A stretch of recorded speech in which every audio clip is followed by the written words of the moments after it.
하나부터 열까지 다 안 맞아서 이혼을 선언했습니다. 남편은 제가 유난이라며 별거 아닌 걸로 스트레스를 준다고 하네요. 근데 저는 이제 도저히 참을 수 없을 것 같습니다. 결혼 생활 4년 내내 생활 습관을 지적했었지만 나아진 게 전혀 없었습니다. 제가 요구한 것들 전부가요. 그렇다고 제가 지키지 못할 것들을 요구한 것도 아닙니다. 밥 좀 깨끗하게 먹길 바라는 거. 다 먹고 난 밥그릇에는 국 범벅이 된 밥풀 천지이고 먹을 때는 국이랑 반찬을 후두둑 후두둑 떨어뜨리며 먹습니다. 그래서 밥을 다 먹고 나면 무슨 거지 새끼 한 마리가 밥상을 뒤엎고 간 것처럼 더럽습니다. 뼈나 가시를 발라 먹어야 하는 것들은 입에서 식탁으로 바로 후두둑 뱉어내는데 보고 있으면 진심 비위가 상해서 입맛이 뚝 떨어집니다. 그리고 쓰레기통에 가래침 뱉지 말라는 거. 쓰레기통을 누를 때 손에 가래침이 묻어나오면 쌍욕이 절로 나옵니다. 제발 휴지에 뱉어서 버리거나 변기에 세면대에 뱉으라고 지랄지랄을 해대도 쓰레기통에 뱉더군요. 어이가 없는 건 뱉으면서 눈치를 본다는 겁니다. 저는 이게 더 꼴보기 싫어요. 그럴 거면 그냥 제가 말한 대로 하면 되는 거 아닌가요? 그리고 옷 아무데나 벗어두지 말라는 거. 여름에는 그나마 바지에 티 한 장이라 괜찮은데 겨울이 오니 패딩은 식탁 의자에 널브러져 있고 양말은 꼭 뒤집어서 컴퓨터 책상 밑에, 바지는 화장실 앞에 있습니다. 니트는 거실 소파, 속옷은 빨래통 옆에 있고요. 그 어느 것 하나 제자리에 있는 게 없습니다. 10원짜리 욕을 하면서 치우는 것도 하루 이틀이지 진짜 사람 돌아버릴 것 같습니다. 어디 이뿐일까요? 쓰레기는 제발 쓰레기통 옆이 아닌 쓰레기통 안에 버리라는 거. 쓰레기를 하도 던져대서 집안 곳곳에 쓰레기통을 만들어뒀는데 그럼에도 항상 쓰레기통 옆에 지저분하게 떨어져 있습니다. 조준에 문제가 있는 걸까요? 그리고 화장품 뚜껑 좀 닫아달라는 거. 스킨, 로션, 크림을 제 걸 같이 쓰는데 꼭 뭐 하나는 뚜껑이 안 닫혀 있습니다. 심지어 화장실에 있던 화장품 뚜껑이 사라졌다가 소파 옆 구석에서 발견된 경우도 있었네요. 얹어만 놓은 경우도 허다해서 모르고 들었다가 떨어뜨려 깨지거나 버린 게 수두룩합니다. 화장품뿐만 아니라 음료수나 물병도 똑같이 그 지랄을 해놔서 엎고 쏟고 한 적이 한두 번이 아니에요. 마지막으로 물 좀 컵에 따라 먹으라는 거. 정수기를 안 써서 물을 사 먹는데 자꾸 물통에 입 대고 처마셔서 제발 좀 컵에 따라 먹으라고 했습니다. 근데 아직 제가 볼 때만 따라 마시고 안 볼 땐 물병 채로 먹습니다. 이것도 물병에 양념 자국이 그대로 남아있어서 알게 되었는데 진짜 기분이 더럽더라고요.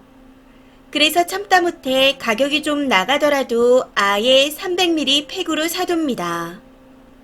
여기서 또 어이가 없는 건 2리터로 사면 싼 걸 왜 자꾸 300ml짜리로 사냐고 절약할 줄 모른다 지랄을 한다는 거죠. 진짜 구구절절 다 사소한 게 맞는데 이런 게 한두 개가 아닙니다. 다 풀어 쓰려고 하면 아직도 한참 멀었네요. 100개는 더 쓸 수도 있을 것 같습니다. 이혼 선언을 한 것도 엄청 사소한 문제 때문이었습니다. 저는 집 공기가 찬 것도 싫고 뜨거운 것도 싫습니다.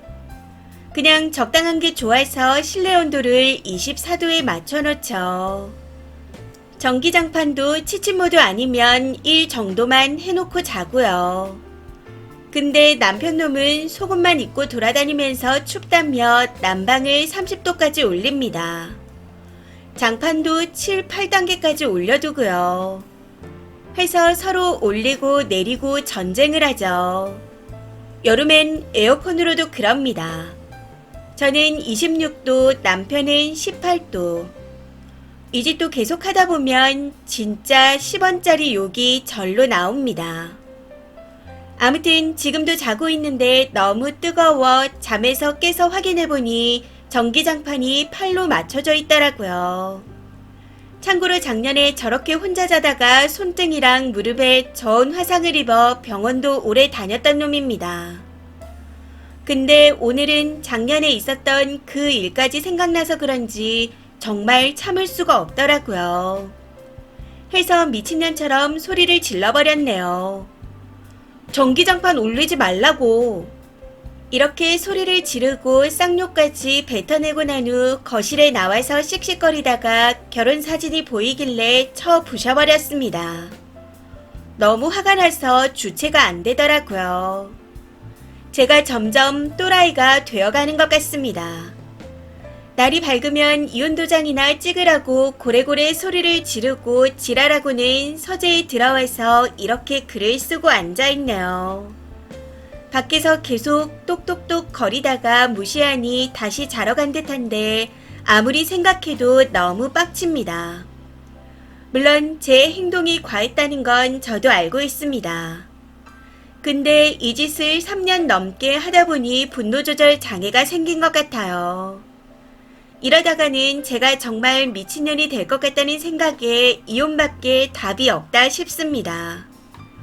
내일 이혼 절차를 알아볼 건데 이런 걸로 이혼할 수 있나요? 진심 너무너무 간절합니다. 사랑이고 뭐고 혐오감만 남은 상태네요. 댓글입니다. 첫 번째, 이혼해야겠네요. 학습이 안 되는 사람입니다. 엄밀히 말하자면 알면서도 굳이 해야 할 필요성을 못 느껴서 안 하는 거죠. 수십 년 함께 산 남자 부모님도 못 고친 거 고작 4년 같이 산 여자가 어떻게 바꾸겠나요? 갈라서세요. 농담이 아니고 진짜 정신병 걸리겠어요. 두 번째, 이건 진짜 당하는 사람만 미치는 겁니다. 혹시 숟가락 살인마라고 아세요? 작은 수저를 들고 따라다니면서 계속 수저로 때려 결국에는 목숨을 빼앗는 거. 님 남편이 숟가락 살인마이고 님은 피해자가 되고 있는 중이네요. 생활 습관이 거지같이 배어있는 사람 같긴 한데 무엇보다도 같이 사는 사람한테 배려가 없고 이기적입니다. 쓰니가 예민하다고 가스라이팅 하는 중이에요. 그냥 버리세요. 그 정도면 오래 버티신 겁니다. 정상인은 정상인들끼리 살아야죠. 세 번째, 사소한 거요. 이런 것들이 안 맞으면 진심 같이 못 살아요. 매일매일 매 순간이 안 맞는 건데. 이혼 안 하실 거면 그냥 다 내버려 두세요. 자기가 한 건 모두 치우라고 하세요. 엄마랑 사는 것도 아닌데 왜 모든 뒤치다꺼리를 해줘야 하는지. 입장 바꿔 여자가 그러면 남자는 같이 살 거래요. 따라다니며 치워주면서 참고 살아준대요. 같이 살 거면 똑같이 어지르세요. 치워주지 마세요. 네 번째, 이혼이 장난인가? 이런 사소한 문제로 쌓여서 이혼하는 게 맞는 건가? 이런 생각들이 마음 한켠에 있으시죠. 그래서 감정적으로 급발진해서 와다다 이런 글도 쓴 거고 이혼이 맞는 건지 사람들한테 확인도 받고 싶었을 거고요. 그냥 한 말씀 드리자면 나를 괴물로 만드는 사람은 아주 큰 문제를 지닌 사람이라고 말해주고 싶습니다. 한마디로 사소한 문제가 아니라 쓴일에 미치도록 괴로운 괴물로 만드는 게 아주 큰 문제라는 거고 이혼을 해야 할 만큼 중대한 사안이라는 거죠. 차분하게 앞으로 이 남편놈이 고치더라도 쭉 참고 인내하며 살 수 있을지 아니면 도무지 못 살 것 같을지 많이 고민해보시고 결정하세요. 본인 인생이니까요. 5번째, 경험자로서 말씀드려요. 아기가 없다면 지금 이혼하세요.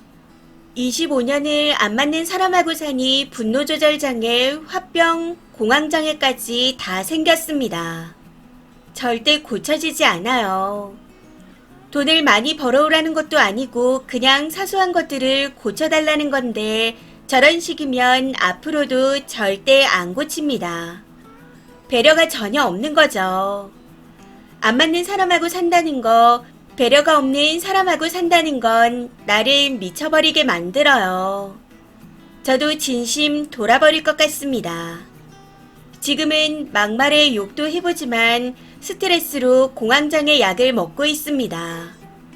물론 남편만이 이유는 아니겠지만요. 아기가 없다면 당장 이혼 진행하세요. 자녀가 있다면 깊게 생각해 보시고요. 이번 사연은 여기까지입니다. 시청해주셔서 감사합니다.